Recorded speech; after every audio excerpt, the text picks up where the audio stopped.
we're doing too, working from home. Of course, Brian's in his office. Yeah. I used to work from home, and it's not quite as nice as everybody makes it out to be. Is my general conclusion. Yeah, I agree. Yeah. It's definitely got its pros and cons, no doubt. Yep. Got it. Well, Stephen, I'm glad to have you on today. I appreciate you taking the time to join us. I'm very pleased. And I'm extremely pleased that you're interested. And I'll try and be funny, but sometimes I'm not as funny as I think I am. You just have to get through that. I think we're going to have a good time. I think we're going to have a lot more in common than you think. Is this really for 2 hours? I don't set a time limit, so we go as long as we're having fun and the conversation's flowing. So I don't ever limit it. That's just how it works. You see my head face down on the keys, you'll know that it's time to quit. You got it. You got it. All right, let's get this started. I'm ready. You ready, Brian? Heck yeah. All right. Here we go, lead heads. The episode that you've been waiting for, we've been promising you for a while. We have Pulitzer Prize winner, New York Times bestselling author, one of my top 10, probably 10, 15 favorite movies based off his book, Stephen Hunter, joining us, ladies and gentlemen. Stephen, welcome in. Thank you so much. It's great to be here. Well, we're glad to have you. Also joining me this episode for such an epic guest, I had to have help. So I recruited the best, Brian Keeney, our sponsor of the AK Corner, joining us. Brian, welcome in. Great to be here, and great to be talking to one of my favorite authors, an author who actually knows something about guns. It's reading his books is you learn something as well as being entertained. So, real honor to be on the show with you, sir. Thank you, Dave. Yeah. So, Brian, thank you, Brian. You're good. Yeah, he'll go by Dave. You call him Dave. He'll answer. But as Brian said, you've got pretty good knowledge of firearms, better than most authors. You've got a lifetime of gun history and experience behind you. We're going to talk about that as we get into the show. But before we get into that, we'll make sure you guys go back to last episode. If you didn't have an opportunity, we had the author Andrew Cousins. I don't know if you're familiar with Andrew or not, Stephen, but Andrew's a new up-and-coming writer. He's a former OGA agent, did some time. I guess he's done some time with the CIA, and he wrote a book called A Failed State. And we talked to Andrew about his book and then his company Forward Movement Training, where they do all sorts of firearms training there for civilians, individuals, and of course he does law enforcement, military training as well. They've got a very cool simulator program there that we talked about as well. So make sure you go back, check that episode out. Sounds good. Yeah. It's a good dude. If you haven't met Andrew, I think you guys would hit it off. He's a pretty cool dude. We've also had another one of probably your colleagues, and I think you know him, Jack Carr. Jack is a great guy. Yeah, Jack's been on a couple of times. I let him know that you were going to be on this episode, and he was excited. So Jack will be listening in on this one. I don't want to give any spoilers on the new book. We want to talk about Targeted, your new book, which is it been released yet, or is it next week? The actual publication date is January 18th. That's the drop date. And in the book business, it's still like the movies in that they have a premiere day, and it's not the booksellers aren't allowed to put it on the shelf until that day. And depending on when this airs, folks can either go to their bookstore or wait 2 or 3 days or they can always order, as you know, from Amazon or any of the big mail order places. Right. Yeah, you can get anything on Amazon. Definitely. And they can pre-order it on Amazon too. I think it's available for pre-order. Absolutely, yeah. Yeah, so you guys can go ahead. This is the 12th book in the Bob Lee Swagger series that you've written, Targeted, and it kind of picks up from the previous book that you had, and I'm going to let you talk about it because I don't want to give spoilers. So I think you're probably the best person to talk about it without spoiling anything. But I've got like all kinds of questions I want to ask about it, so we may have to save that for another episode so I don't ruin it. Well, that's fine. I hope I don't give away any spoilers. As you say, it's tricky in that there's a lot of information that if you know it's coming, its impact is somewhat lessened. So Yeah. I'm going to tiptoe around some stuff. Okay. That's fair. The book is about Bob Lee finds himself 75. All he wants to do, and it's all I want to do, it's all any 75-year-old man wants to do, is sit on the front porch and rock. What's wrong with that? Seems fine to me. Nothing wrong with that. Yeah. But it's not to be. He is outed, that is, he's identified by a newspaper, and suddenly he's famous.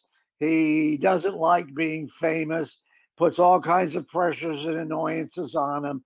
But on top of that, he's then subpoenaed by a House committee on security.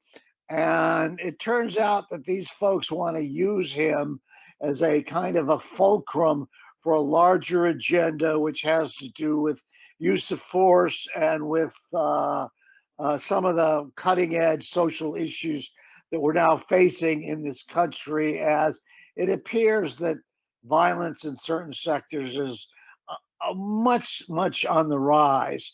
And we all wonder what can be done and what we can do about it. And these people are full of ideas. They know exactly what has to be done. They're good-hearted people, but they're also, in their political way, rather ruthless. And it's easy to be ruthless when you live in an ivory tower. And it's also easy to be ruthless when you've got men with guns protecting you. And suddenly they find themselves in a hellishly violent, potentially murderous situation where there are no men with guns and all the glass of the glass tower is broken. And although they have felt some contempt for working class Bob, the sniper, the killer, all of a sudden, surprise, he's their best friend. Oh, how much they love Bob when the lead is flying and the chips are down. And that's basically the story of the book, how he's in this situation where he feels the armed righteous man's obligation to defend not just himself, but larger issues. And at the age of 75, you say, what could he do? Especially when he's handcuffed to a wheelchair. And spoiler, I think you'll agree that he does pretty well for a 75-year-old guy in a wheelchair. And that's one of the, I hope it's the pleasure of the book, is watching him operate under those circumstances with those issues on the table. Yeah, I think that's a really good recap of the book without actually giving away anything. But I really like the way that you tied in with today's issues that we're having with the gun control, the people that we're dealing with that are trying to force and push the gun control on us. I think some of the characters in this novel will be readily recognizable to the readers. I think you could label them real quick. Sure. But yes, I thoroughly enjoyed the book. It was probably one of the quickest reads that I've ever done as far as a novel goes, because I was just like really like wanted to get to the next chapter and find out what was going on and what was happening. The build up was fabulous. The way that you started the book off. We actually talked about it in one of the episodes earlier without giving anything away. I do this segment, Stephen, it's called the Talking Lead AK Corner. And we talk nothing but AK-47s on that segment of the show. And of course, without giving anything away, that kind of ties into your book. So It does indeed. And I own a few AKs, and they're great fun to shoot. And as you know, they're very practical. In fact, from where I'm sitting, there is a 74, not 7 feet away, with a nice 28 rounds in its 30 round magazine, because you don't want to overtax the spring.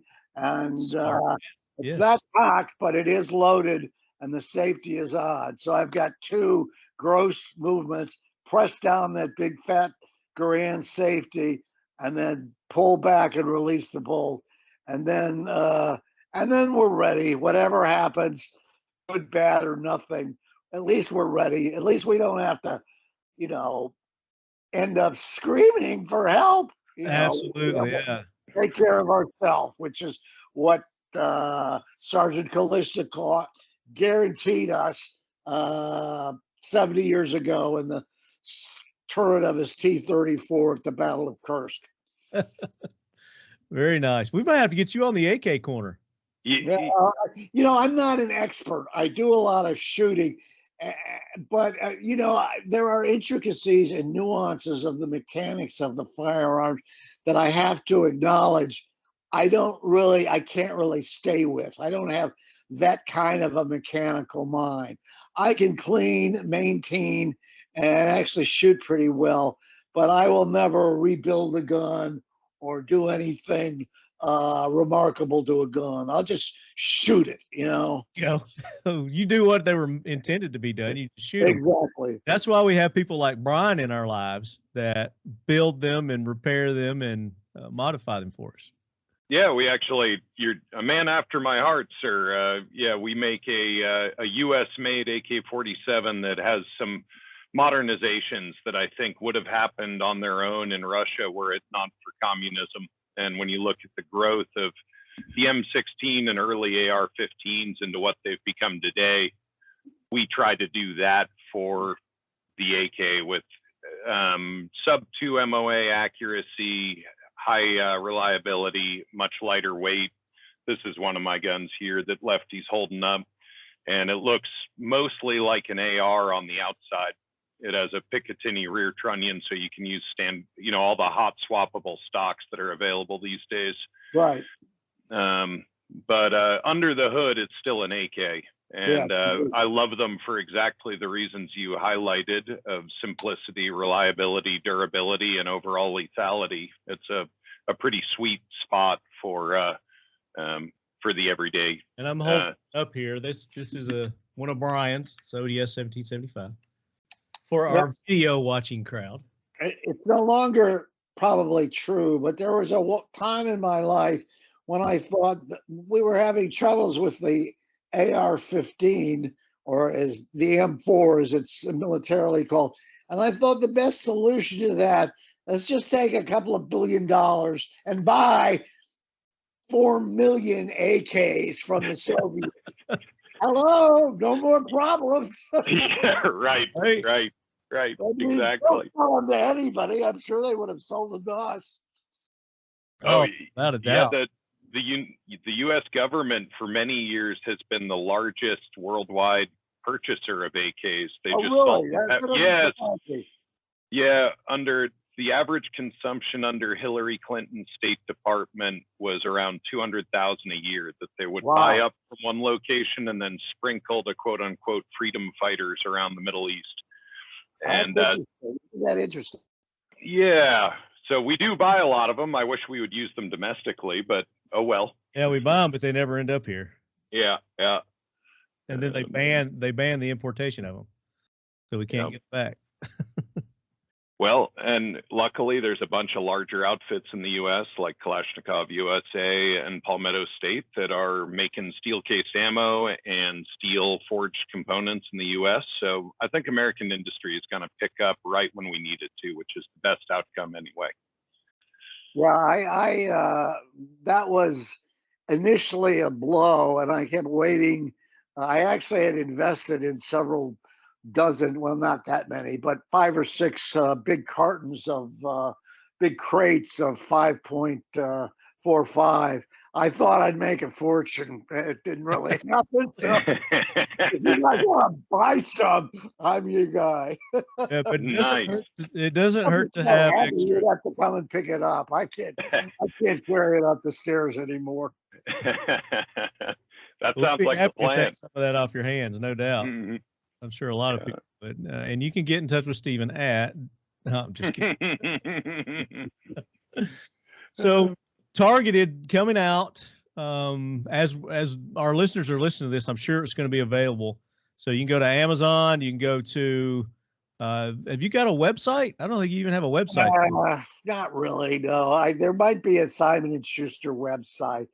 I always look at it to see what I've said recently. What they say I've said. I do have a Facebook page, Steve Hunter Facebook. It turns out there's about 50 Steve Hunters, or about 500 Steve Hunters in America. But if you keep working at it, you'll eventually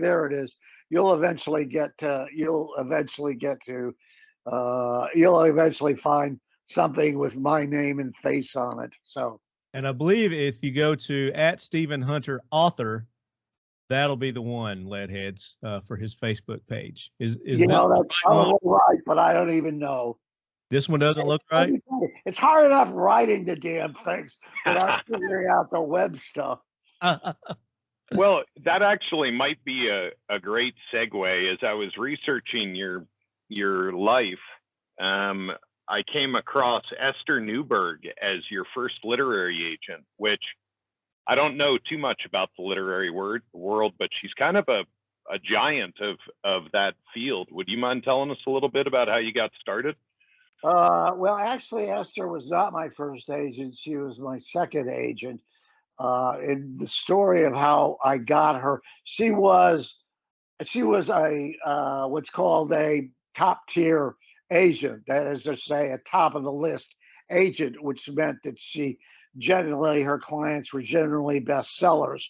And I wasn't in that category then, but I'd had a dispute over a book, Dirty White Boys, with the agent that I had. So it was time to part company. And fortunately, that agent fired herself. So I didn't have to fire her because I don't think I would be very good at firing people. And if I get through my life without ever having to fire someone, I will consider it well, at any rate. So I'm looking for a new agent, and Esther is the big name in New York, then is now. And I sent her a letter and a copy of the book Point of Impact, which became Shooter. And I told her I had a new book and I was seeking representation. I wondered if she'd be interested. And her answer was to throw it away. So she's taking it to the trash.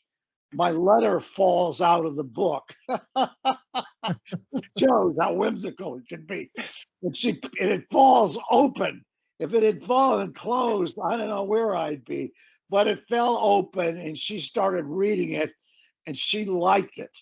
And she called me, and she's been representing me ever since. That was her first book that she represented was Dirty White Boys, which she got, and she sold it to David Rosenthal at Random House, and that sort of began phase 2 of my career as I guess I would call myself a first-tier author. Jack Carr has done a lot better. Mark Graney has done a lot better. Michael Connelly has done a lot better. But I've educated both my kids through graduate school, and I have. There's probably going to be enough money to educate my grandchildren when I pass, and that's my. Plus, I can buy any gun I want. That's success to me. Heck yeah. I don't need homes in Florida. I just need a safe full of guns and educated children. What more do you want? Excellent. Yeah. And your day job for forever here has been and I guess you're retired from it now, but you were a critic for quite a while. Movie critic. I was a professional film critic for 28 years. 27 years, 16 at the Baltimore Sun, and then the last 11 at the Washington Post. And if you ask me about it, I could probably remember one or two things about it. But as a normal happening, it's pretty much of a blur. You know, all the movies have sort of merged into one movies, and all the hundreds, the thousands of pieces I wrote that seemed so important have merged in my memory into one piece. It was a great way to live. In those days, newsrooms were the most fun you could have. I think newsrooms have changed. They've gotten different. Well, one thing, they've gotten much younger, and no one under the age of 40 could fit into a newsroom anymore, with some exceptions. But it's generally a very young person's business now. And everybody who works for a newspaper, I got to do one job. Everybody who works for a newspaper now does 7 jobs. And they haven't been trained for any of them. And that sort of explains what's going on in newspapers today. I want to ask you, you know, you bring up newspapers, and, you know, I'm old enough to have grown up with, you know, print media as being a main source of news, information, entertainment. But with, you know, the new generation, the print media is dying out. What's your take on that? Do you think I think it's inevitable, but it was very sad. I was right in the forefront of watching that happen. And I remember for years on the Post, we fought the idea, the tech people came in, and it soon became obvious that what they saw as there was a conceptual difference, but what they saw and what we saw. What we saw was online being an online version of the newspaper, and a recording, a photograph, if you will, of every newspaper page. And what they saw was what they call platform neutral, meaning it's not a version of the newspaper, but it's something drawn in some degree, but not all degrees, from the actual physical newspaper. But it's also an independent living organism that you know, fills a lot of the needs of the younger generation, that you can be interactive with, that you can have, you can leave emails commenting on the on what you read in the newspaper. And that was a big shock for a lot of us. No matter what you wrote, you got no more than 2 or 3 letters. Suddenly we went online, and no matter what you wrote, you got no more than 200 or 300 emails, because it was so much easier to email. Yeah. And many older reporters were sort of, I don't know, they were nonplussed. They were disturbed. They found that very difficult to get used to, and they didn't like being criticized vigorously, and in some cases viciously. It was just something they'd been comfortable doing what they were doing, and suddenly people are telling them in the hundreds that they suck. They didn't like that. And that, plus the fact that the newspapers were losing money and wanted to get rid of the higher placed talent, and replace it with younger, lower cost talent, that bumped a lot of older, more stable, more conservative, more objective people out of the newspaper business. And that's why I think you saw this huge sea change starting probably around the 2010s in the sort of the culture of the newspaper, and why the newspaper became so much more ideological, and so much no longer prized long, deep reporting. It was all about pieces that would get clicks, and the more clicks, the better. And there were times when IT would circulate words, and you were instructed to put these words in the lead or the first or second or third graph of your story, because these were clickbait words. It Yeah. had nothing to do with the news or the story. It had to do with getting clicks. And a lot of the older people just found that very difficult to do. And suddenly, many of them were asked to begin taking video. And they became not only newspaper writers, but videographers. And that would go on the website. And it just became almost overnight a different animal.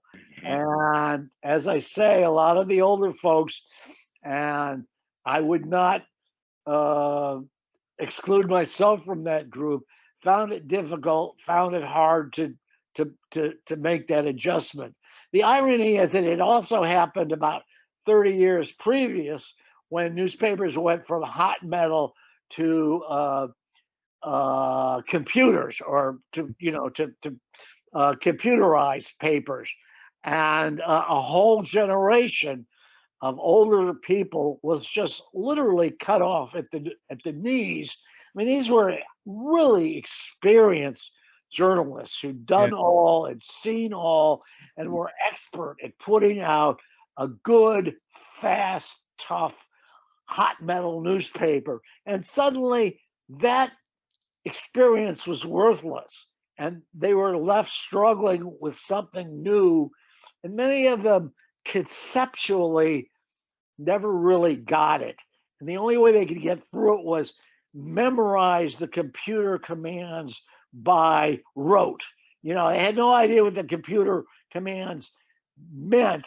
They just knew that under certain circumstances, they would put in these 8 symbols and numbers of monkey gibberish. That's what their lives became, trying to keep the monkey gibberish straight. And I was watching that happen, again, inevitable, but again, very sad. I mean, I saw a lot of very talented, very experienced people just pushed out of the business. And that's a great observation too. And I like the analogy that you did by going back 30 years ago to the hot metal print, to the computer digital age, to where we are today with the instant gratification, news, information. But during that hot press era change, you probably didn't see a drop in the integrity of the news as much as you've seen today. Would you agree? Yes, I would agree. And the reason is that older generation was committed to the idea of a newspaper as being objective, neither left nor right. And somehow that got lost. And now many feel that they're telling the truth when they're giving you only one side of the story.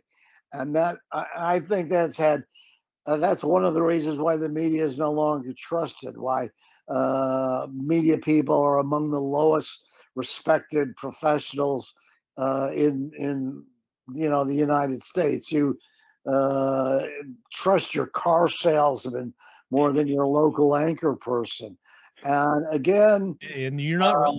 You're absolutely right. Business model now, they understand that there is enough that we're so divided that there is enough money to sustain a paper of either hard left, or in some few cases hard right ideology, and that they don't need that middle anymore, because there really isn't much of a middle. There's where there used to be a middle, there's just there's a gulf, and there are people of the hard right and there are people of the hard left, and they're going to go, since going is easy, they're going to go where their heart and their minds take them on the internet. Whereas the newspaper itself was cumbersome, in that you had subscriptions, you had traditions, and it's so odd. People used to get, no matter what the newspaper said, it was almost a piece of furniture in their homes, and they knew where everything was, and they knew all the personalities, and they knew all the bylines, and it was a real part of the community. And now, uh, you know, the fact is, my wife sitting behind me proves there's not even a newsroom anymore. Everybody is in their own home, and there's no newsroom culture. There's very little newsroom culture, and there's no camaraderie. There's very few parties. Nobody goes drinking after work. The whole culture of the newspaper has changed, and it's a different thing now. And I'm glad, for one, that I'm not a part of it. I wouldn't have belonged in that world. What you're saying as a dominant narrative makes a great deal of sense. So what I'm about to say isn't contradicting you, but I have a question that I've been pondering, and that's on fake news. And I think there is a rise with the driving factors that you describe here, that you've just described, where integrity has kind of gone out the window. But at the same time, there's a bunch of stories about how Adams and Jefferson hired newspaper writers to smear the other. They had this sort of fake news campaign 200-300 years ago. And you know, we have so much more. There's a much higher quantity of information available now, and it certainly moves at a much greater speed. But if you think of the idea of signal to noise, you know, on a radio, that would be how clearly you can hear somebody's voice over the static. I wonder if the general signal to noise of news is about the same. That is to say, there's a whole lot more fake news now, but there's also a whole lot more information and ability to go to Twitter and look at, you know, first, basically most reporters, as I understand it, go to Twitter now and look at video feeds and then write a story about it. Do you think that we're less well informed now than ever, or do you think it's about the same? Well, I thought you made two very good points in that question. The first point was that what is happening now is not unprecedented, and particularly the press before the Civil War was very, very bitterly partisan, and papers were committed to one side of, you know, any number of issues: the slavery issue, the Indian issue, the westward expansion issue, and they were the politics were extremely vitriol. Looking for the adjective form, vitriolistic or vitriol. They were full of vitriol. So this is not. It's not like this kind of anger is new. The second point is about the more information being available. And I think the answer to that question is yes, absolutely. And what that means is, what people do these days is instead of having a single sort of Mandarin boss newspaper that they turn to, is they assemble, they curate their own newspaper in their head. So they might go here for news from the left, and then they go there for news from the right, and then they go somewhere else for cultural news, and they have a favorite movie critic, so they go to him. And what they do is they put together sort of the ideal newspaper in their brain, and that they have that freedom. That's what the internet gives them, is the freedom to do that. And that, I am not so sure it's such a bad idea. I actually think that's a rather democratic idea, and it's something that should be encouraged and not discouraged. And that's why I find censorship by big tech, I mean, they should not be in the business of telling us who to read. They should be in the business of letting us read who we want to read. And that I find much more disturbing than anything that's going on on any individual newspaper or any particular place. I mean, and those people, and they're not journalists, and they don't understand the they don't understand that the point of journalism was to let the reader weigh the arguments against one against the other and then come to his own conclusion. They think that the point of journalism is to only allow one argument and that way get more people. And in my mind, that is a disaster for the republic. Mm-hmm. Mm-hmm. And the only thing we can do about it is talk about it. Talk about it everywhere. Talk, talk, talk. And just make sure that, get these ideas of the democracy of media out and get people talking about them and hopefully believing in them. That's what I would say from my easy chair at age 75 with 2 steel joints and a chronic fatigue problem. Well, you from your writing anyway, and what you just said, you give the American populace a great deal of credit for being able to think. And that is a charity that is not given by most these days. One place where it was particularly striking is in your books. You use a lot of big words, and I happen to love to collect big words. And so I think that's just like ice cream. But a lot of writing has gotten, as far as I can tell, more and more dumbed down as time goes on.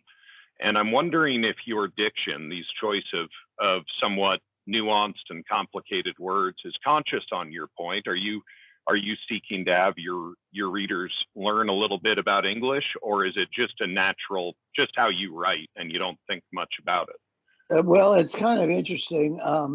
That's a very perceptive question. And the answer is something along these lines. It's that when I started, I had 2 entirely different voices between the way I wrote fiction and the way I wrote criticism. And film criticism in particular had a certain voice that was always ironic, it was always sardonic, it was always satirical, it attempted to be witty, and you had a voice that was in which a person tried to make his personality a part of the writing style. When I wrote fiction, I wanted it to be very dry and precise and just let the action and the characters tell the story. However, as I got older, and for good or for worse, it seemed to me that those 2 voices, long about, I can't even, sometime after the turn of the century, but maybe before 2010, maybe it started happening at the Post. It seemed to me that those 2 voices kind of merged, and that the fiction writing is now, in many respects, it reflects the tone, not of the earlier books, but of the film criticism. And it's full of wisecracks. It's full of irony. It's like, for example, the first chapter of what's the book? Oh, it's called Targeted. Targeted. The first chapter of that book is done in a fanciful, exaggerated comic version of New Jersey. And I talk about 3-foot-long albino grasshoppers and marsh species of vegetation unknown to the planet Earth. And I create this sort of comic image of the grotesque New Jersey. And I would never have done that recently, or until the past 5 years. But I had so much fun doing it, And I do really deeply loathe New Jersey. You know, sue me, okay? Kill me. I don't know. I'm not a. I did basic training in New Jersey in the winter, so you can understand why I'm not a fan of New Not Jersey. too fond of New Jersey. Yeah, definitely. And so the point is that the two voices have kind of merged into one meta voice, if you will. And I, it's not something that happened that I willed it to happen. And I think the choice of vocabulary that Brian mentions is one function of that. And I can't really say that it was a conscious plan. That's just when you write, you know, hundreds of thousands, maybe millions of words over. You know, I've been writing these damn books for 42 years now, and I've been doing film criticism I did film criticism for 26 years, and you know, it just gets all mulched together. Sure. So everything progresses towards oblivion, and this is the stage before oblivion. You know, this total mulch of stuff. That seems to be what's going on. Yeah, and I was gonna say something along those lines with your movie criticisms. The way that you write those versus the way that you write your books are completely different. If somebody goes and reads, you know, the wording in your criticisms, they seem to be, like you were saying, they're a lot more colorful. They're a lot more, the words that you're using are even more intellectual, I guess, in your criticisms of the movies. Let's talk about that, because that's growing up. That's what you said that you wanted to do, that I've read. Now I wanted to get it from you. At an early age, you knew exactly what it was that you wanted to do, and you wanted to be a movie critic. Talk about that. Well, that's I have said that, and I believe it's true. I'm one of these strange people who got exactly what he wanted. And when I was 14, I knew that I wanted to be a film critic on a major newspaper, and I knew that I wanted to write ironic, gun-centered thrillers. And both of those things happened, and I find that very pleasing. And if you ask me how you did it, I would have no idea. And a lot of it may have been luck. I mean, we never talk about this, but so much depends on being there then when.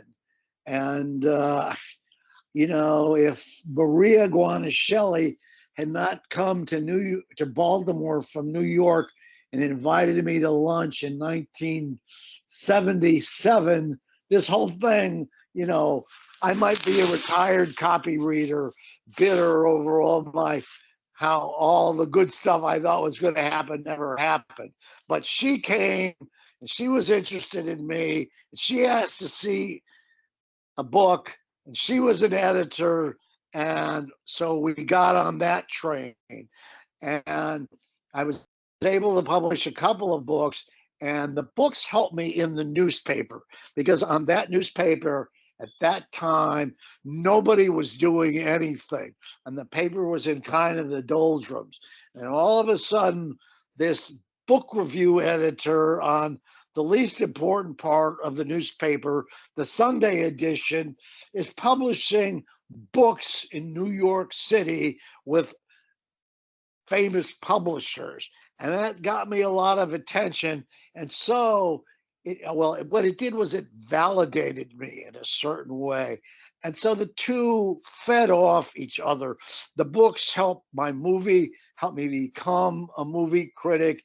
And being a movie critic, did that help the books? I don't know. I don't know.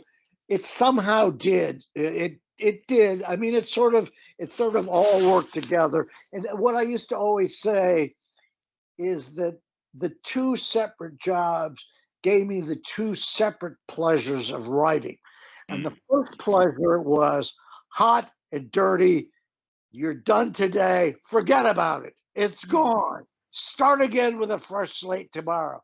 And the other pleasure is you try and get it perfect over the long term. And that would be a novel. And Lord knows I've never come close to perfection, but you're able to take your time, to do your research, to reconsider, to change sequence, to change vocabulary, to change rhythm.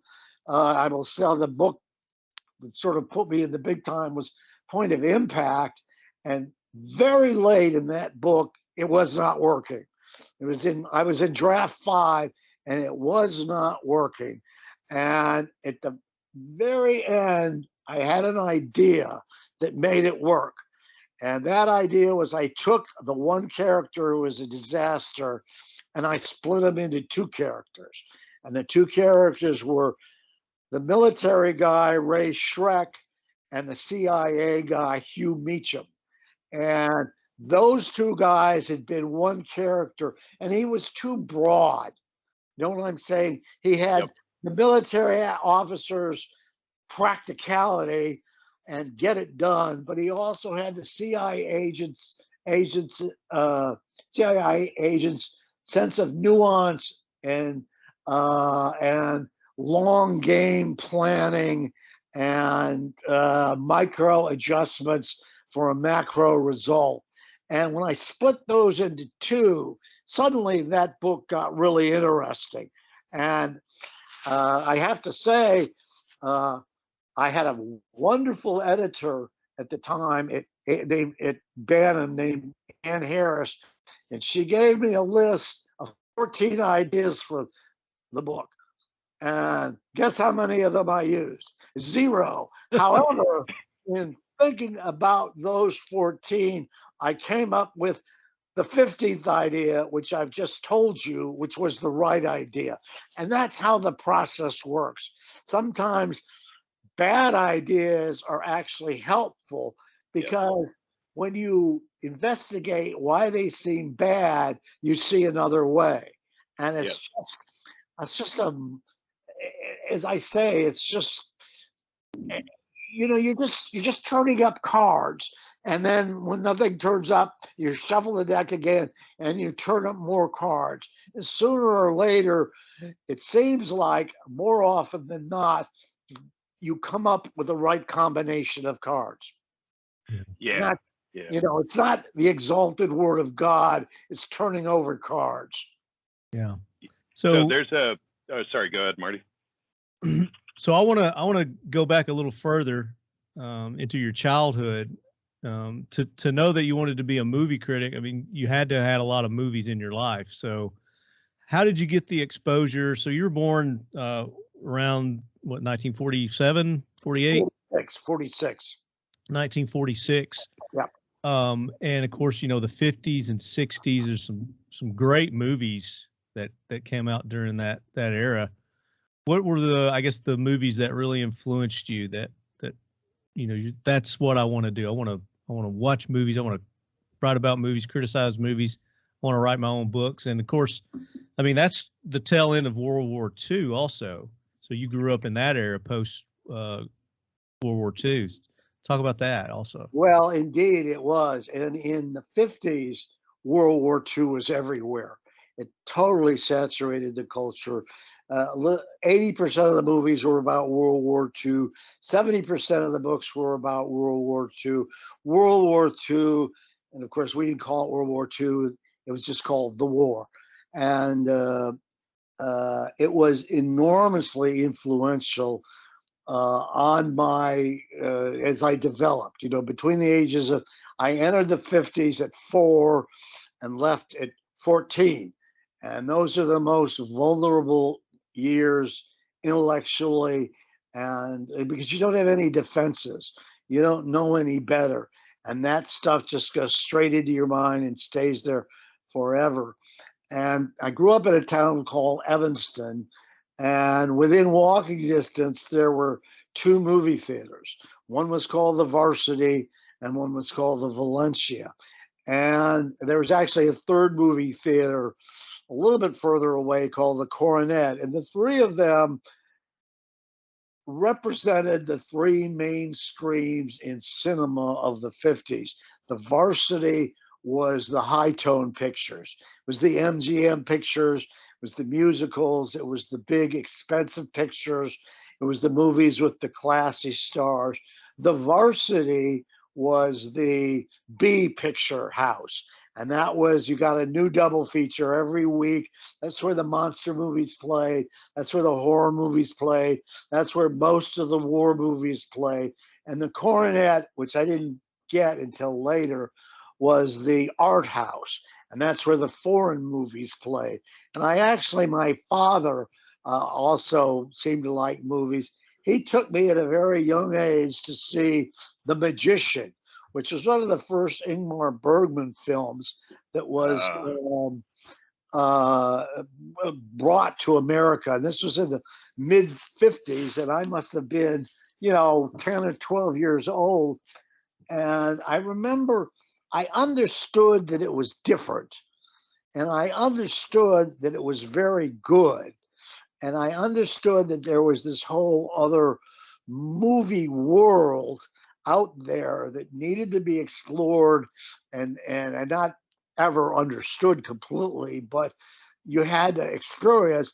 But at the same time, my favorite movie remained the Valencia.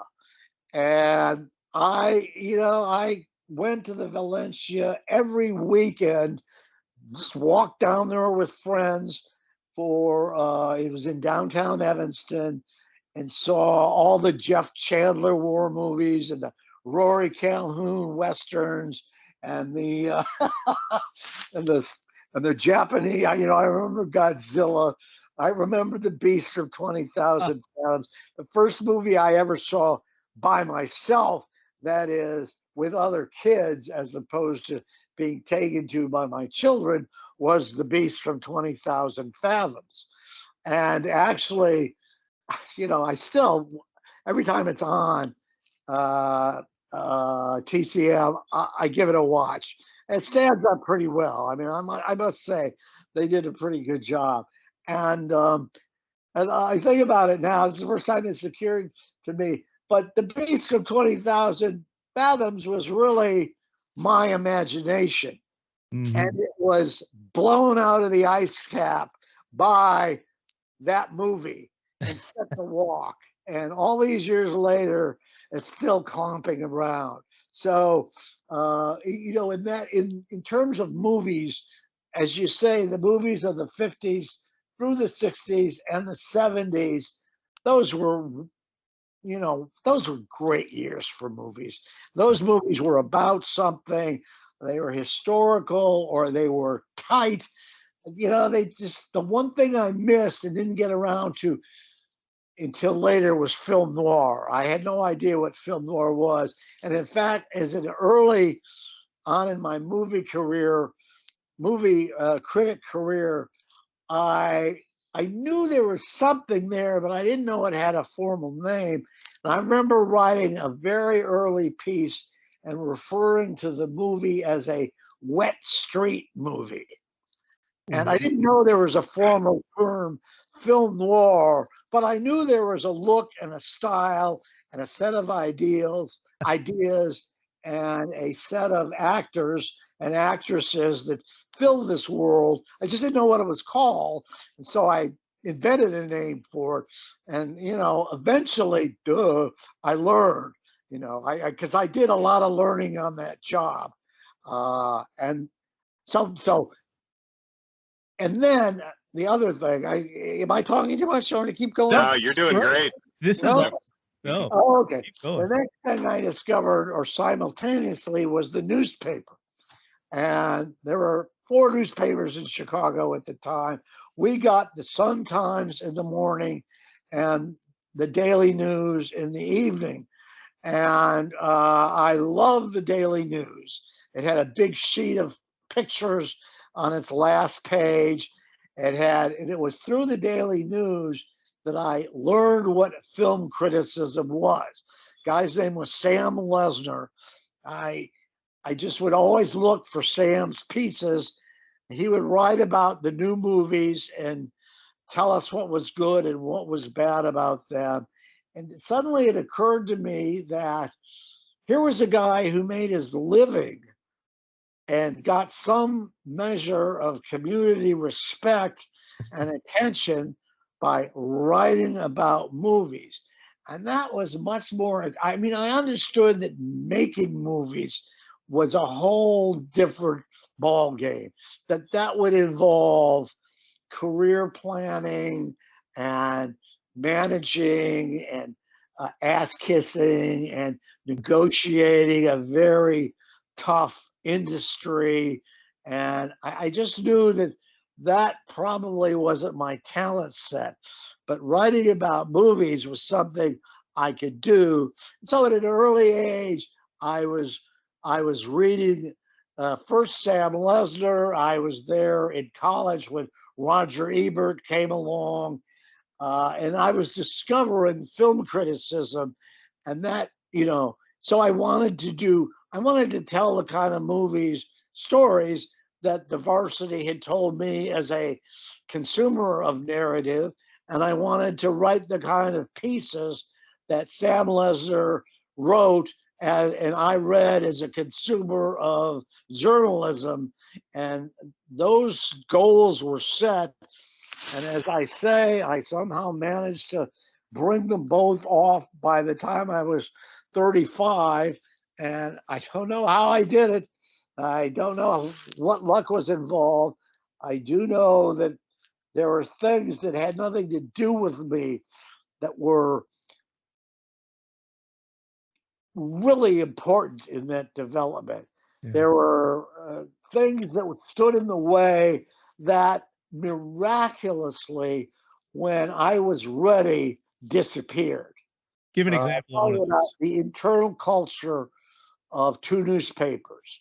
And when I was ready to be a film critic, there was no way of being a film critic on the Sun, because the Sun was run by old Ivy League guys who all knew each other.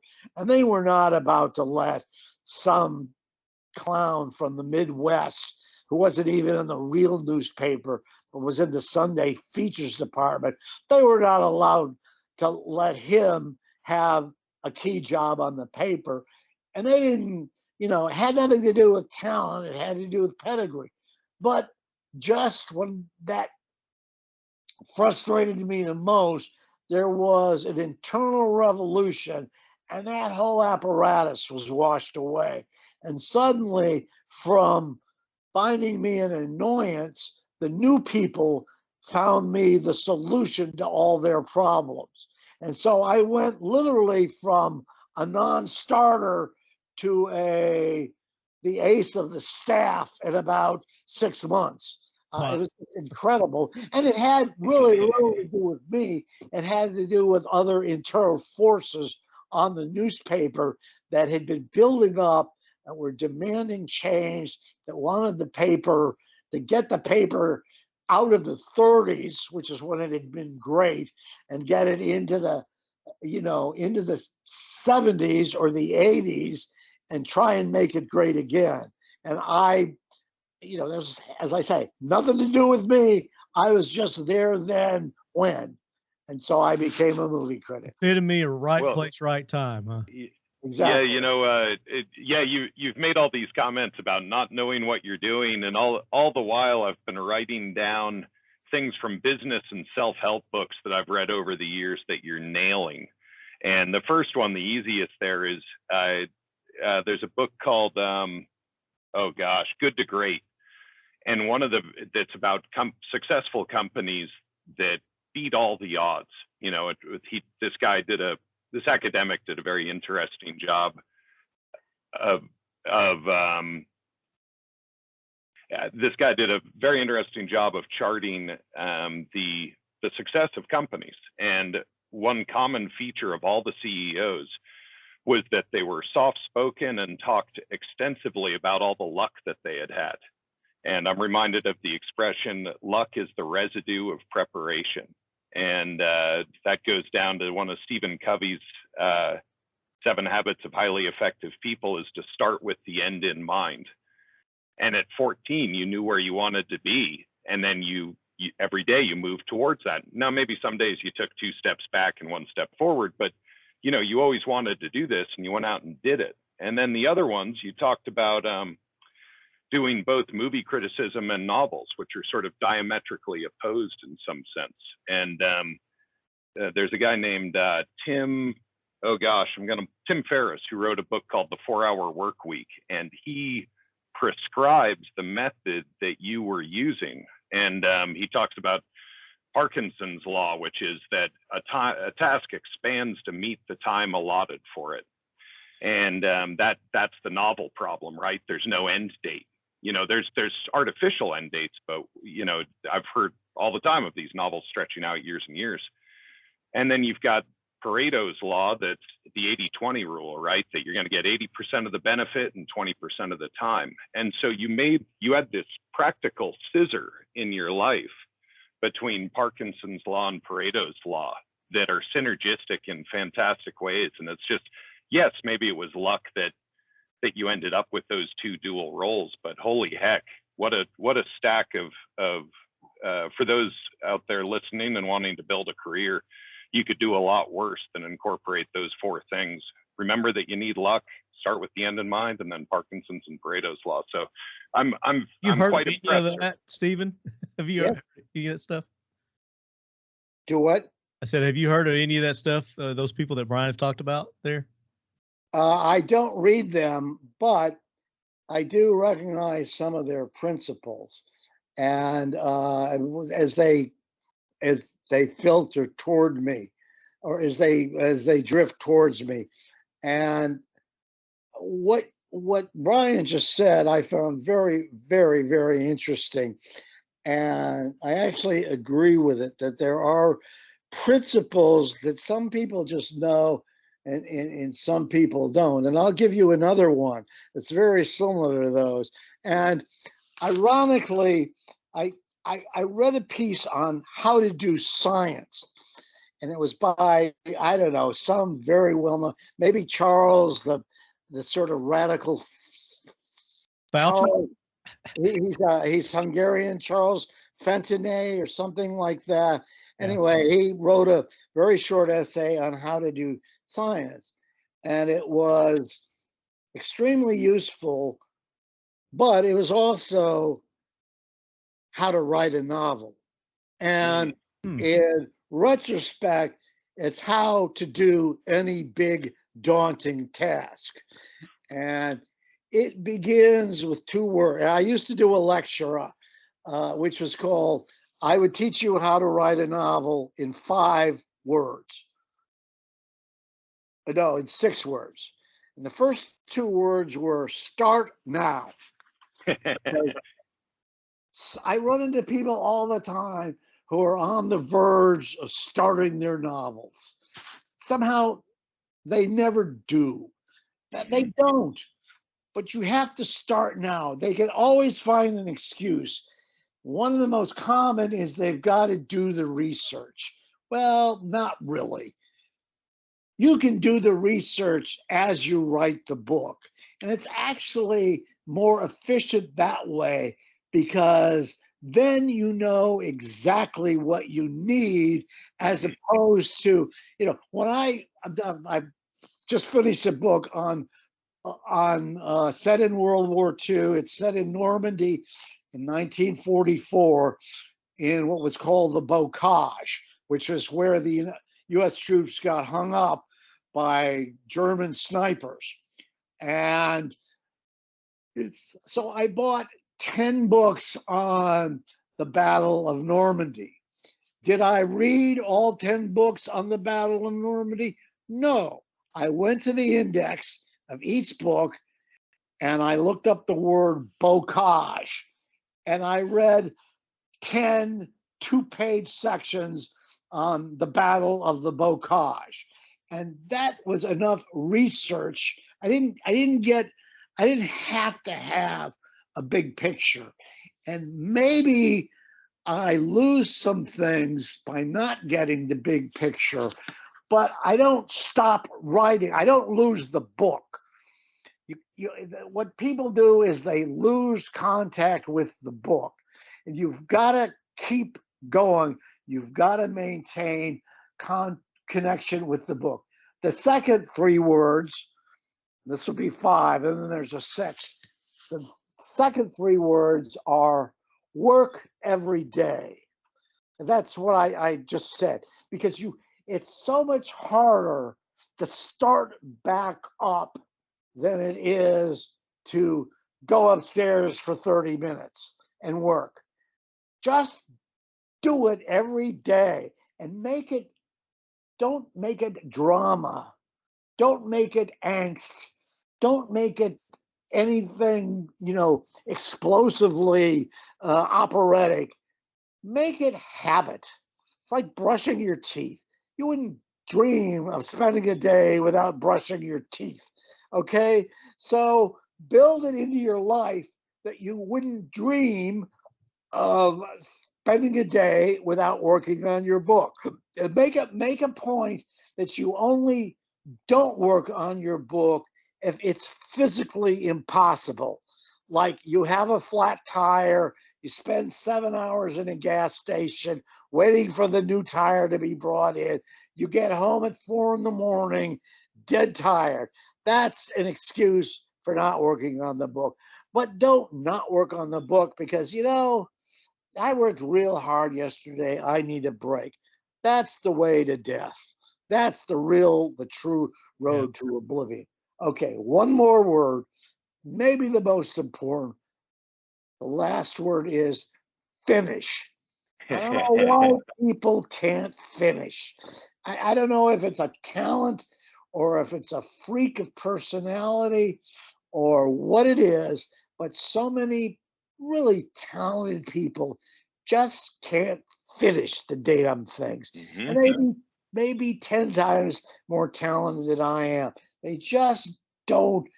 One of my Steve-isms is the most important words you write in a book are the and end. The joke is, you don't write them. I've never written them. Nobody writes them. You just stop typing. But the point is, it's nothing unless it's finished. And particularly if you're trying to get into the business, and they say, what have you got? You say, well, I've got a third of a novel. I mean to go back to it. And he will say to you, well, when you finish it, give me a call. And he knows you'll never finish it. And maybe, as you talked about, preparation, luck is the residue of preparation. Was that the line? Yes. Okay, turning point in my life, as I say, this woman comes to Baltimore. We hit it off. She's an editor. 3 days later, or 3 weeks later, she writes me a letter. She says to me, I've been with a lot of writers and a lot of editors in my life, and you strike me as having a writer's personality, not an editor's personality. So let me ask you, do you write? Do you have something you can show me? Okay. Thank God I had something I could show her. It was a book I had finished. Okay. There it was, 340 pages. Was it publishable? Not really. Was it promising? Very. But when I sent it to her, it said to her, whatever this guy has or doesn't have, he's going to finish the damn thing. Okay, so let's take a crack at him. And that's as much as anything why the whole thing started rolling. And that is, it's luck, but it's also, if I may say so, it's also pluck. You got to do the work. You don't do the work, goodbye, you lose, you don't exist, nobody will remember. You have to do the work. Yeah, definitely. So taking those 6 words that you just told us, start now, work every day, finish, apply those to your 20 plus novels that you've written over the years. Which one was the hardest one to start? Well, I've had books that I've lost faith in, or I've had books where I was halfway through and I thought of another book that I liked much better. And I wanted to give up on the book that I was halfway through, but I didn't. And I found that very hard. It's just because my heart and my mind were elsewhere. But I had, in those cases, fortunately, I had a contractual obligation, and I had taken money, and I would have to give money back. The great motivator, right? And I'd also get a reputation as trouble. Yeah. And it's a small industry. People talk. There are reputations, and for me, at least, believing myself not to be Dostoevsky or even John Updike, but only Steve Hunter, I knew that I had to play by the rules, by their rules. And if they said the book was due on December 1st, they had to get the book on December 1st. And I couldn't play tortured genius. I couldn't have emotional, breakdowns and setbacks. Like, I'm fighting with my wife, so I haven't worked for 3 weeks, that sort of thing. I had to turn in a manuscript on the due date with the proviso, that it be readable copy. It didn't have to be flawless. They have people whose jobs it is to make it flawless, but it had to be in pretty good shape and not demand huge reworking. And that's what I consider being a professional. And I've always done this. In fact, this World War II that I just told you about, I beat the due date by 2 years. So way ahead of the game. Some idea. Now, is that one out yet, or is it? No, that one won't be published until next year. And right now, the book that I'm working on won't be published until when would that be? 2024. So I'm ahead of the game. And this is because I inserted a book in the process, and it threw the timing all off, and it upset the schedule. But in the long haul, it did me more good than bad.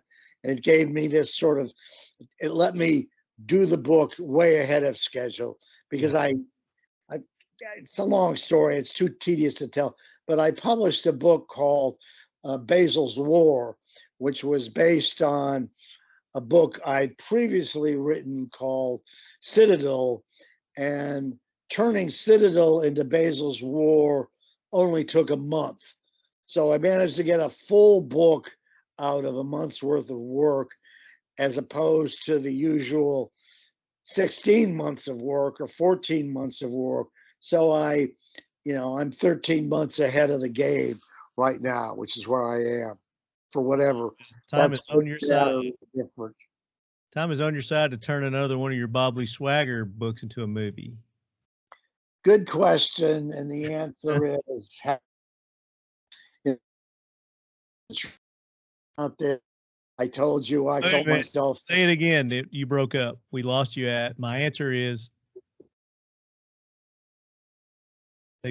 We gotta.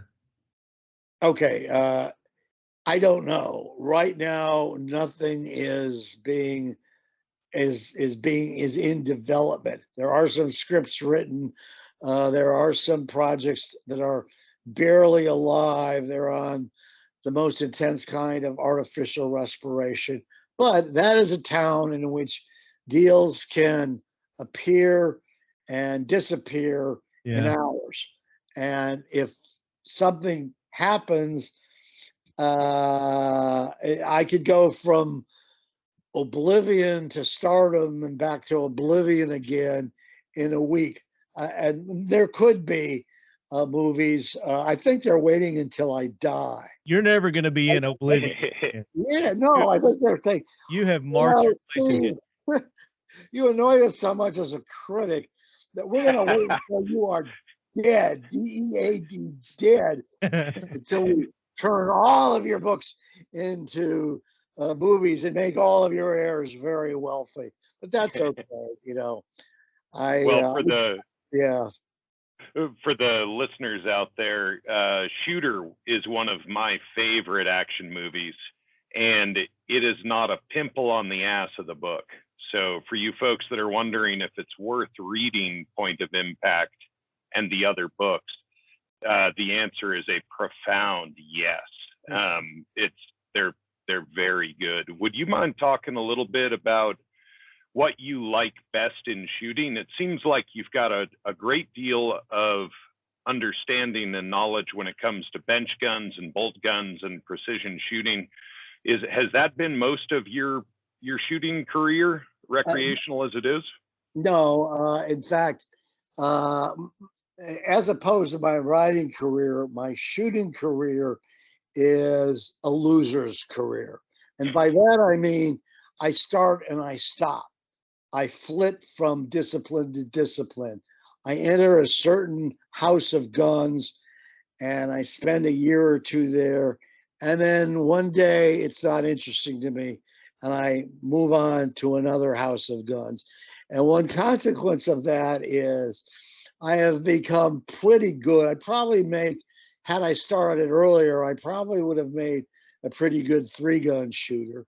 But I am not profoundly effective in any one particular discipline, although I do a lot of things a lot better than average. And I will go through stages. For example, the last year or two, well, I went through a profound marksmanship stage. I bought a lot of 22 target pistols, even several 22 short target pistols. And I'm talking some European guns, I'm not talking Rugers.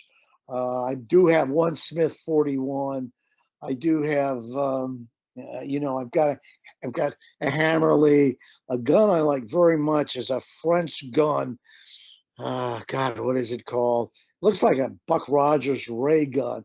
I'm sorry, I can't remember the name of it.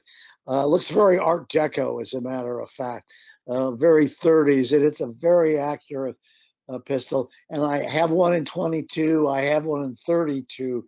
I'm sorry, in one in 22 short. And I used for a couple of years. I shot nothing but those, working on accuracy, and mainly I worked on trigger pull. And just this little finger here. Can you see it?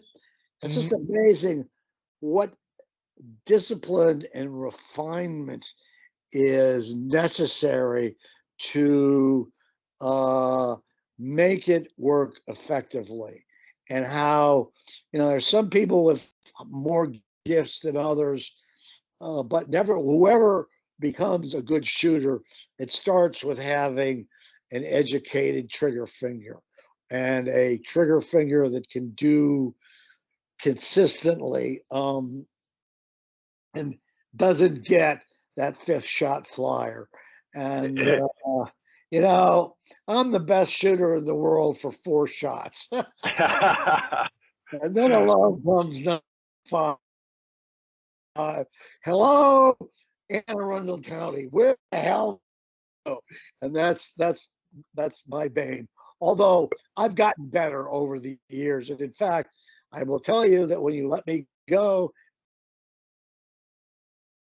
nap, and then I'm going to go to the shooting range, and I've already got my guns laid out. I'm going to shoot a Kimber 45 Gold Cup. It's an old gun, but it's very accurate. And then I'm going to shoot some Syntec Federal competition ammunition in a SIG P320. I'm very high on the 320. I think I've got 4 of them now, and I find them to be excellent guns. That was going to be my question: is of all the guns that you own, what's your favorite? That's a hard question. Well, it's not really. I did many years ago put a great deal of money into a Thompson M1A1. I went through the whole class 3 dance. I love that gun, but I would love it just as much as if I didn't own it. I find, for some reason, I find shooting it not as much fun as I thought I would have, and mainly because the gun is so expensive that shooting it feels like standing on a shooting range and ripping up $50 bills. You know, it just you go through so much ammunition so quickly, and you look at all that brass, and you think, yeah, it was great, but yeah. So it's been a while since I shot that gun. That would have to be, for some reason, the M1A1, its lines are enormously attractive to me. Another gun that I find enormously attractive is the pre-64 Model 60 70 Winchester. That's such a beautiful rifle. Is there a movie all day long. Was there a movie that you saw that in that really? I wish there was a great Model 70 movie. The only one I can think of is, I think, Clark Gable carries one in a 50s Africa movie called Mojumbo or something like that, or Jobo, or Mom Yobo, or something like that. And not much is made of it. I keep waiting for a great Model 70 movie to come along. I think in Point Blank, I think the assassin with the rifle, you don't really get a good look at it. He's the guy who is on an LA bridge, and he shoots the guy who's supposed to be Lee Marvin, but he shoots him down in the basin, in the sewer, or in the I guess it's wrong. It's not a sewer. It's a water release channel that's empty. Okay, I know he's got a universal scope on it, but I think that I think it's a Model 70, but I may be wrong. I'll have to look it up. There's a website. IMFDB. Yes, I'll check it up there, and we'll see if that was a Model 70. What was the name? Point Blank? Yeah, Point Blank with Lee Marvin, directed by oh God, I can't remember. Yeah, I remember. I know the director's other movies. 67. Who?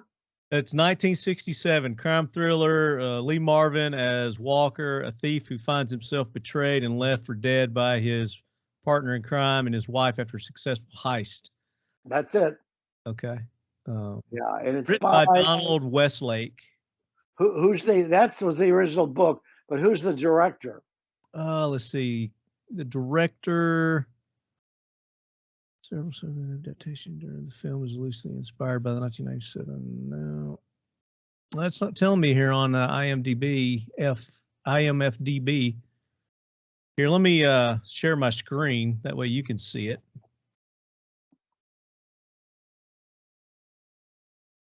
That might ring a bell or two. Well,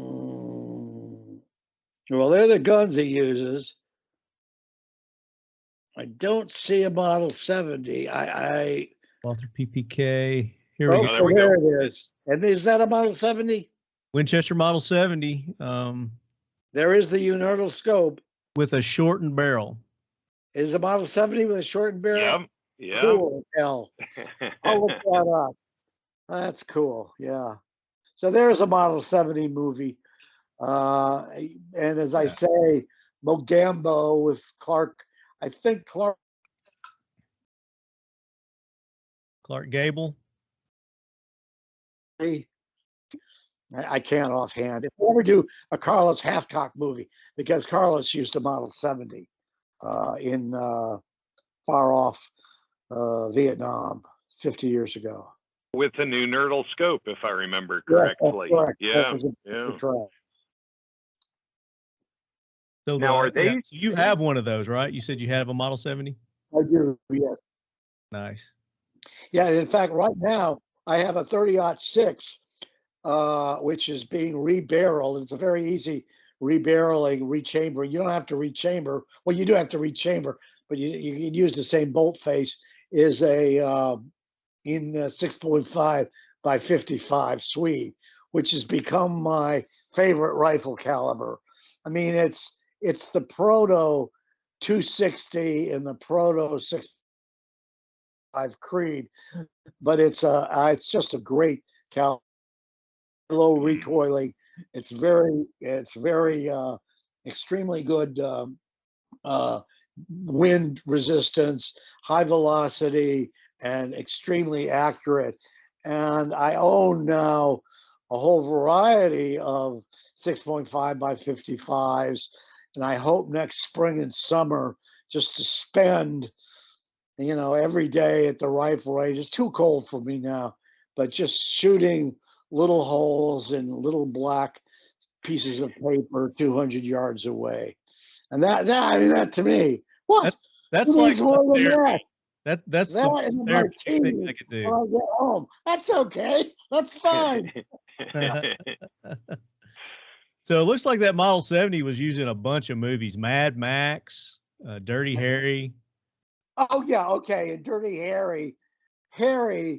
Well, maybe the rifle that Scorpio uses is a Model 70, but then Harry gets a Model 70 in 458 Winchester. And I'm not sure what rifle Scorpio uses. Yeah, 458 Magnum is what Dirty Harry uses. Or Harry uses. What else has it been in? It has been in Walking Tall. Billy Jack. You remember? It's never been. It's in a lot of these movies, but it's rarely featured in the way. I think of the 44 Magnum in the Dirty Harry movies. Yeah, that's what sure. It was featured.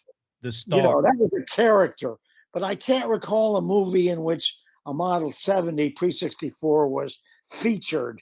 It may have been incidentally carried or used. Maybe I'm wrong. Maybe I have a hole in my movie memory.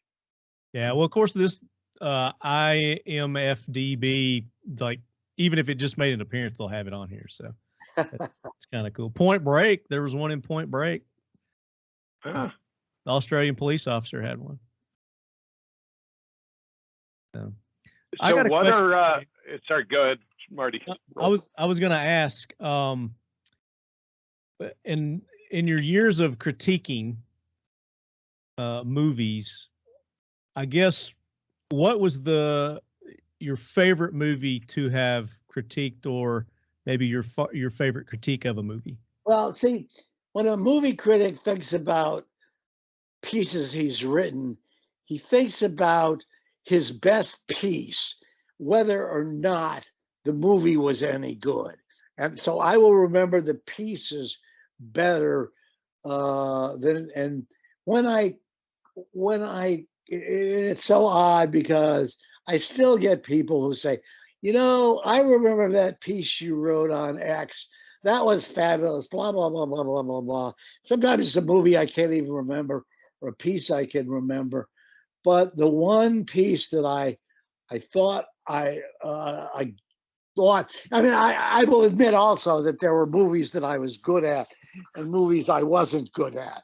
And there were movies in which I had passions involved, engaged, and there were movies in which I just, was faking it. I think that's true of all critics. And I will cite two movies that I felt that I really got better than any of the other boys and girls in my business. Yeah. One was Saving Private Ryan, and the other was Black Hawk Down. Black Hawk Down? Yeah. I wrote two, I felt quite outstanding pieces on those two movies. And to be honest with you, if I couldn't have written outstanding pieces on those movies, I should have been fired, because that was my strength. And if I'm not doing well at it's like if the quarterback can't hit the deep ball, what good is he? You know, what's the point? I mean, that's in your wheelhouse, right? That movie's in your wheelhouse. And those are my deep balls. Yeah. Yeah. I did read your write up on Black Hawk Down, and I'm on the website Pulitzer.org, and they have a list of all the works, I guess, that were that went into you winning the Pulitzer Prize. And you guys can go there. Those watching on the video, I've got it pulled up right here. What stands out about that movie for you? Oh, well, I mean, I happen to really like Ridley Scott, and I thought he captured, you know, with a few simplifications, a few dramatic licenses. For example, the climax of that movie is when the little bird strafes the little bird being the small gunship helicopter, when Yeah. it strafes the Okay. building. Yeah. And of course, it strafes the buildings only once. And that's the climax of the movie. Well, in reality, the little bird strafed all night. They didn't just, you know, have one run, they had 50 runs. That was their job. And, but whereas one little bird run is dramatic, you know, when we're on the third hour of little bird runs, it's going to be a little boring. So he makes a concession to dramatic structure there. And that, it seems to me, is okay. And I thought I remember watching it with my wife, and she kept saying, "It's such a mess." And I took that as that was the director really capturing what the author caught in the way that thing fell apart, and the way those guys, so many of those guys, ended up on their own in this extremely dangerous city, being hunted by mobs. And it was a sense of sort of dread and fear, and and the sound policy of full automatic weapons and lots of ammunition that I don't think I've seen anything more you know, more visceral, more demanding, more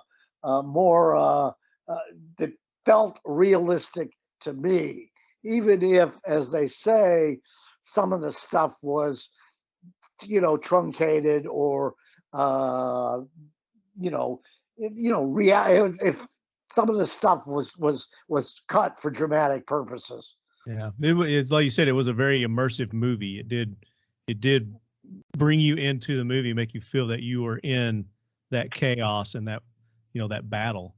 Now, I had a very profound reaction to Private Ryan, because I felt that it was the first movie really to, I felt, show battle, the gore, the physical violence, the violence to the body that combat necessarily ensues. And I sort of, in a sense, I got it. And that Spielberg and I are just about the same age, and we grew up on our bellies in our family's recreation rooms watching World War II movies of the 50s and the 60s and the 70s. And while there were many brilliant ones, we also knew that there was a phrase then called movie phony. And we knew that they were movie phony because someone would get shot and you'd see a little trickle of blood, you know, coming down his chin. And we knew that that wasn't the way it happened. And I think that was part of his thing, because he's so cognizant of other movies and of the heritage of movies. And he wanted to do a movie that showed you what William Wellman couldn't show you in Battleground, you know, and he loves that movie. He's much bigger into William Wellman than I am. But in any event, he had this sort of need to tell the story at a level of reality, and that level of reality has become quite common now. But the shock of seeing that level of realism was so powerful then that I still, in fact, I interviewed Stephen Ambrose, who wrote that, and he wrote Band of Brothers. He was the historian, and he told me that when he saw that D-Day sequence, he had to leave the theater. Yeah. He had to stop the screening. He saw it, and then he went and he said, "I'm sorry, I can't take any more today. That was just too powerful." Because here was a man who'd spent his life understanding war, and yet he knew that at some level he really didn't understand it. And that movie suddenly made him understand it, and it was just too powerful. My grandfather went to see that, and that opening scene there too, it tore him up too, and he had to leave. Yeah. He couldn't watch There it. you go. Yeah. So let's do this. Let's Brian, if you got another question, go ahead. But I want to get to our listener questions. We made a post on social media asking for listeners to Now you're going to read these to me. Yes, sir. You're going to actually talk to other human beings. No, I'm going to read these. Okay. We made a post earlier. I'm not too good. You guys are fine, but let's just limit it. It's too late to make new friends. Too many people in this party already, right? Yeah. You picked the most interesting questions. All right. Let me get my thing to work here. So Doc Dow 64. And we haven't talked about your military background either, and I want to talk about that. It says, what was it your military service that made you want to write your military-based novels? Old Guard is a pretty profound unit to be a part of. No, in fact, my military service almost made me not want to write military novels. Oh, wow. I will say that I was not a particularly good or gifted soldier. And I got a lot more out of the Army than it got out of me. I was very lucky to end up in the Old Guard. I have this talent for always ending up in the suburbs. And the Old Guard was the suburbs of the Vietnam Army. And I had an attraction to, and it was entirely a romantic attraction to the Army before I went into the Army. I love heroes. I love war movies. I love war novels. I love the narrative of war. And of course, all of those things are true, but they're not the Army. And the Army is a huge bureaucratic entity with its own rules, but its own flexibilities and its own idiocies, but also its own brilliances. And I can't say I hated it. I certainly was not abused or misused by it. I have no regrets. Like any large organization, you're always going to find supervisors who are dumber than you. And that's true of anything. And you either make peace with that or are unhappy. I made peace with it. And as I say, I met many outstanding officers in the Army. I met no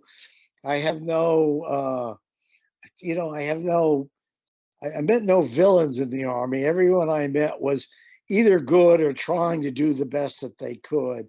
And I think in the long run, it does young men good to be in a large, impersonal, illiberal organization where no one says, "You don't feel good today.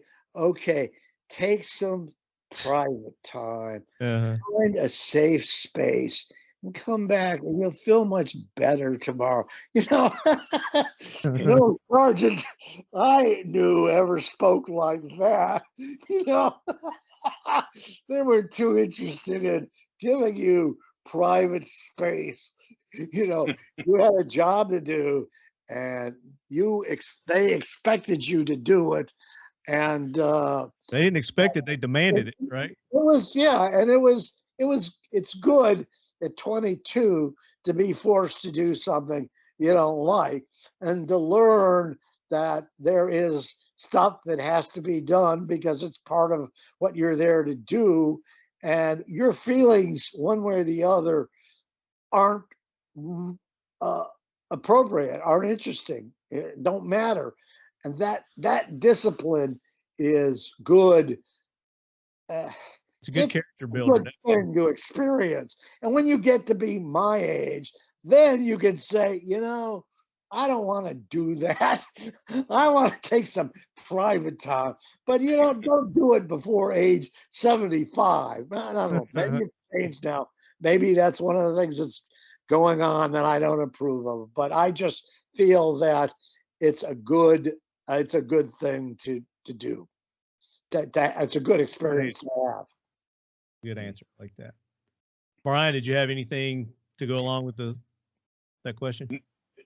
No, I think the man himself is answering quite completely, and yeah, Okay. yes, I too think that safe spaces are doing us a great deal of harm, and while I do think that feelings matter, yeah, we could deal with, I think, yeah, some service to the country for all young people by managers that don't often respect their needs for safe space would be a real benefit to our society. Yeah, I is 100% on that one. Right. This guy Brian is smart, by the way. Have you noticed that? Why do you think I have him on? Well, you know, I wasn't sure at first, but he's done a very good job. Yeah. See, he's the kind of guy. He's in the gun world, right? He builds AK-47s. So many people don't get that you can be smart and work in guns. They just don't get that. Their mind Absolutely. can't grasp that. They think you have to be some sort of Neanderthal. You know, They don't understand it takes one of math. my discoveries has been how many smart people there are, and it's one of the joys and wonders of my life. Yeah. Well, thank you. Next question is bona fide breed. It says, how are you able to transition from being in the service to being an author? And at any moment in your life, did you think you would end up where you are now? Well, the transition, I can't say the transition would have been rough if I'd had a rough time in the service. But as I said, I was in the suburbs of the service, and it was pretty easy on me. I mean, I can't pretend to any trauma or psychological difficulty from that. I did have trouble finding a job, and I went for 7 months without a job, and I won't go into detail, but I did fail at a couple of jobs. Finally, by just sheer luck, Intervention. By luck being the efficient. Anyway, I did get a very humble job on the Baltimore Sun as a copy reader. And again, that was kind of where quote, it all began, even though it was a job I wasn't very good at.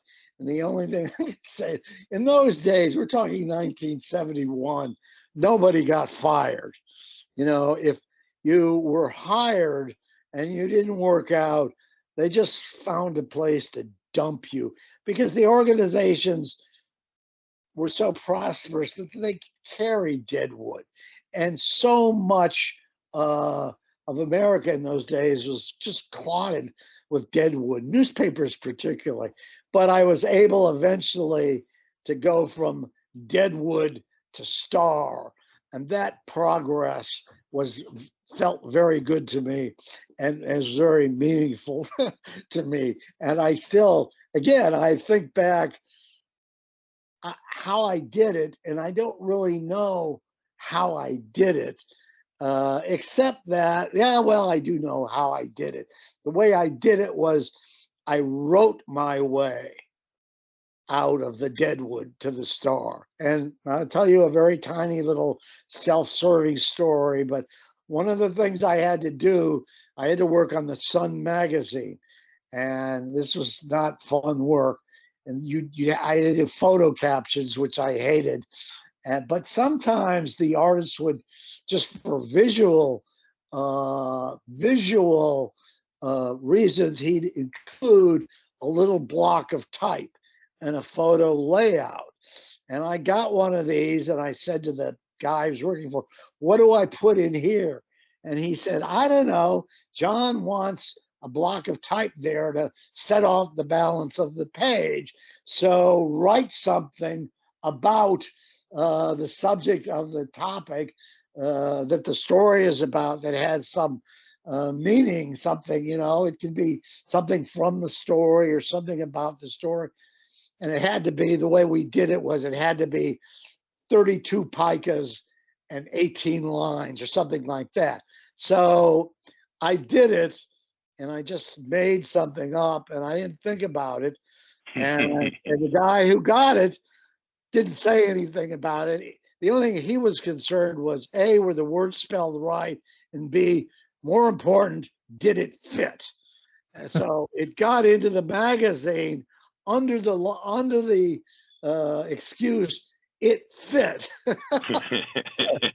Block of print fit. And so I'm sitting there on Monday, and on Monday the new magazine arrived in the newsroom, and all of a sudden people are gathering around the editor's desk, and he keeps saying, oh, Steve. And, oh yeah, no, it was Steve.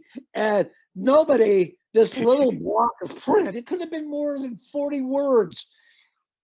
They hadn't seen, excuse me, work of that quality in that magazine ever. And it made me, in an instant, it marked me as someone with talent and someone to be watched. And it took 9 years and lots more little blocks of print.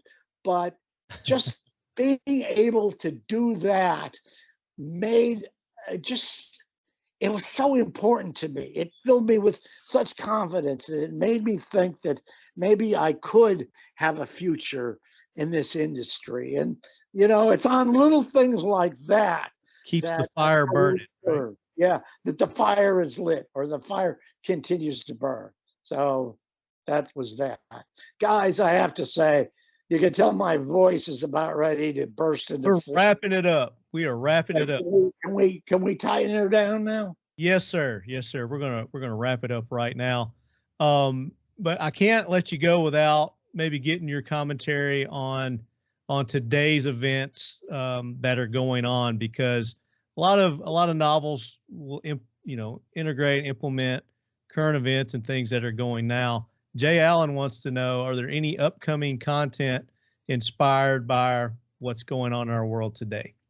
I do a book like Targeted. The last book I did like Targeted was called Soft Target. And it was explicitly about today. And it expressed my anger and dismay through fiction in symbolic terms. And that is exactly what I do, or what I have done in Targeted. And anyone with half a brain will understand that. But if you don't get that, that's okay too. I mean, first of all, it is a story. Okay, so I want you to enjoy it. It was constructed as, I want you to enjoy it as a story. Well, it was constructed as a satire. I think it's really funny.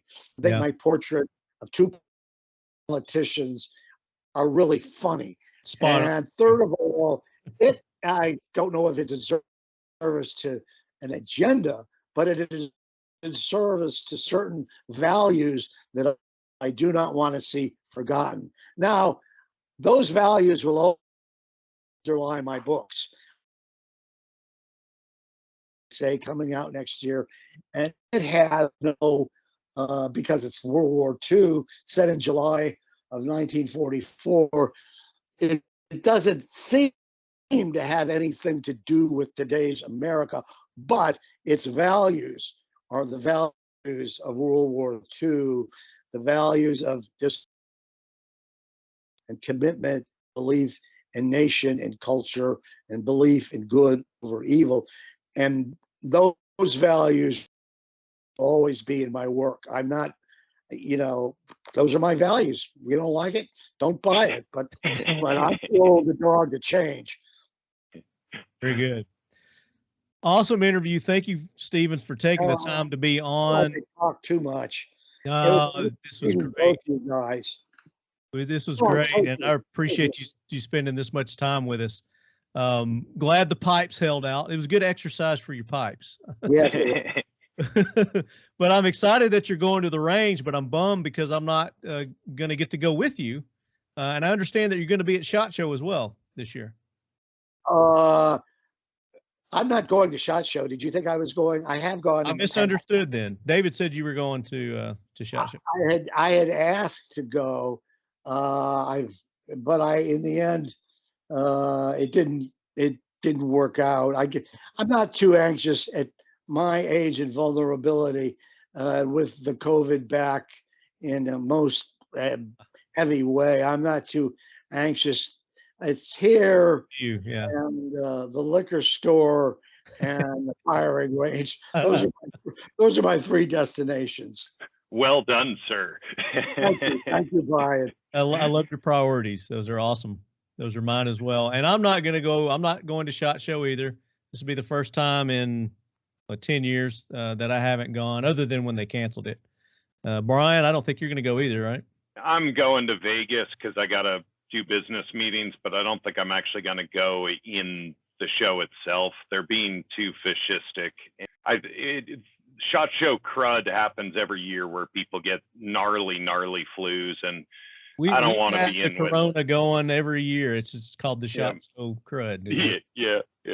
So we've been exposed and immune to it already several times, but not to fear, Leadheads. We will get coverage of the SHOT Show. So anything new and exciting going on there, we will be talking about it here on the show. We just won't be there in person this year to cover it.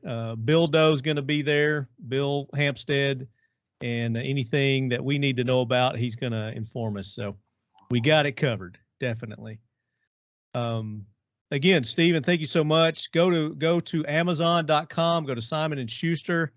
You can get the new book, the 12th in the Bob Lee Swagger series called Targeted. It was a great read. I really enjoyed it. I know you Leadheads are going to love it. And Brian has my copy of that book. I mailed my copy to Brian, and we're going to give that copy away to one of our listeners, Stephen. Well, that's great. So one of the questions that I asked today, are you on Instagram, Brian? Yes, sir. Pick one of those people who posted a question. Pick your favorite question there. Stephen's not on social media, so he can't pick the winner. And you can't pick Jack Carr. Don't pick Jack. Let's go with Bonafide Breed. Bonafide Breed. Yeah. Okay, and he asked a couple of questions, I think, actually. Yeah, the one I'm looking at is how were you able to transition from being in the service to being an author, and at any moment in your life did you think you would end up where you are now? I think that's a good general, really nice question, and we've gotten some great answers from Mr. Hunter here. So Bonafide Breed, you get my copy of Targeted by Stephen Hunter that Brian has. So when he gets finished with it, he's going to send it to you. So shoot me an email, talkinglead@gmail.com, and Brian may even sign it for you. I'll sign it, Stephen Hunter. Yeah, there we go. Yeah. This would be awesome. But until then, as always, Leadheads, make sure you go and support those that make this show possible. Kel-Tec Weapons, Mission First Tactical, SEAL 1, Nemo Arms, Factory 47, 1776 United, Occam Defense Solutions, coming back for season 4 of the AK Corner. Yeah. IUS, and we've got a new sponsor for the AK Corner this season, and you'll find out just shortly because Brian and I are going to record episode 1 this week to be released next week. So that's coming up. And Stephen, you're more than welcome to join us on that AK Corner season kickoff. Would love to have you on. We're just going to talk AKs, kind of like we do now. We just sit around, shoot the shit, and have a good time. Well, it sounds good, but the truth is, I don't know that much about AKs to keep up with you guys. Oh, I bet you know. You know more than you've forgotten more than we know about. Well, I doubt that, but like I can't figure out, why does the AK-74, why does it have 2 different muzzle brakes? Is there some significance that it has that one that's sort of bulbous, and then it has one that has big openings in it, and I'm not sure, is one a later development? One of them, if you, what I think you mean with the bulbous one is the 4-piece Bulgarian, and that's typically found on stuff like the AKSU or Critic.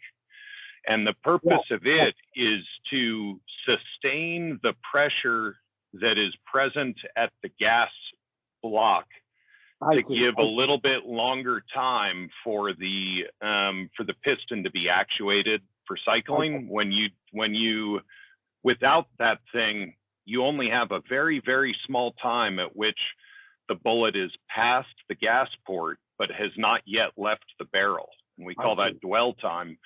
And the booster that Marty shows there is quite good at raising the time, that dwell time artificially, kind of like a suppressor, but not really a suppressor. I got you. No, I understand. I mean, I do. One of the things I've never really understood about guns is the play of pressure, and particularly for any semi-automatic system, people don't understand. Well, they don't understand how those pressures have got to be within certain exact ranges to make the gun work. It's not any cartridge will work. It's just not arbitrary. It's very carefully engineered and modulated. Well, I'm a physicist where most of my career has been in nuclear medicine and stuff like that. And I got into guns fairly late in life, and the AK quickly captured my fascination for exactly that reason, that it's a little physics lab in a box. And it's simple enough where you can really play with complex ideas like the one that you just stated. Point. Very interesting. Mm-hmm. I'm going to claim that I thought of that. Do you mind? Please do. Yes. So, Stephen, you've got another resource now for your books if you ever need, to do some research on guns or ballistics or anything like that. Absolutely. The big brain on Brian. I would fall all over myself to help you out on technical stuff for fun. So, by all means, please look me up. Sounds good. All right, Brian, that wraps up another episode of the Talking Lead Podcast. Appreciate you co-hosting with me today, and looking forward to our upcoming AK Corner. It was an honor. Yeah. But until then, Leadheads, as always, keep your loved ones close. And your firearms closer. And go out and get your copy of Targeted by Stephen Hunter. All right, I'll let you go. Thank the missus for letting us take you for so long. Okie doke. It's either way, but it's been an absolute pleasure. Thank you very much. Brian, thank you. Thank both of you guys. All right, take care. Take care, sir. Good interview. Holy hell, man. That was awesome. Well done, sir.